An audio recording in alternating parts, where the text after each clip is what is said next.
నిరీక్షణ prayer house మరియు centre సంఘముల తరపున స్తుతి సింహాసనాసీనుడైన యేసుక్రీస్తు నామంలో మీ అందరికీ నా వందనములు. ఈ దినపు దేవుని మాట లేవీకాండం 26వ అధ్యాయం 11వ వచనం. నా మందిరమును మీ మధ్య ఉంచెదను.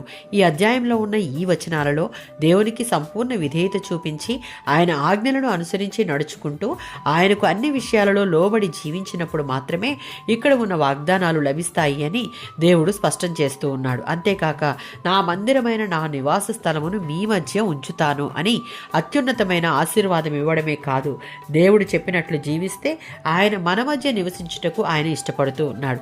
నిర్గమకాండం 25వ అధ్యాయం 8వ వచనం.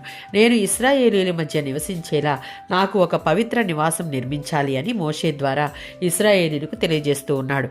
నేను వారి మధ్య నివసించేలా అనగా మనుషులతో నివాసం చేయాలన్న దేవుని యొక్క అభిలాషను ఇక్కడ మనం చూడవచ్చు. అంటే దేవుడు మనుషుల దగ్గరికి రావడం, వారితో కలిసిమెలిసి ఉండడం, మనుషులు దేవుని చేరుకుని శాశ్వతంగా ఆయనతో ఉండేందుకు ఆయన ఒక మార్గాన్ని తయారు చేయడం వంటి దేవుని యొక్క ఉన్నతమైన ఉద్దేశాలను బైబిల్ తెలియజేస్తూ ఉన్నది. దేవుడు మనిషితో సహజీవనం చేసేందుకు ఉన్న ఒకే ఒక ఆటంకం పాపం. ఇక్కడ దేవుడు తన పవిత్ర ధర్మశాస్త్రాన్ని ఇస్తూ ఉన్నప్పుడు మనుషులు దాన్ని మీరుతారని ఆయనకు తెలుసు.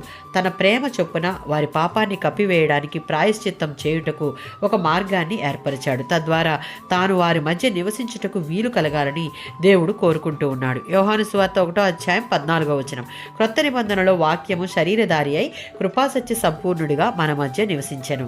క్రీస్తు నిత్యుడైన దేవుడు మానవునిగా జన్మించాడు. మానవత్వం దేవత్వం సమంగా ఏకమైన వానిగా క్రీస్తు మహిమను విడిచి ఈ లోకానికి వచ్చాడు. వాక్యమై ఉన్న దేవునిని మన హృదయంలో నిలుపుకుని దేవునికి సమీపించే వారంగా ఉంటే ఆయన మనకు సమీపంగా ఉంటాడు. ఆమేన్.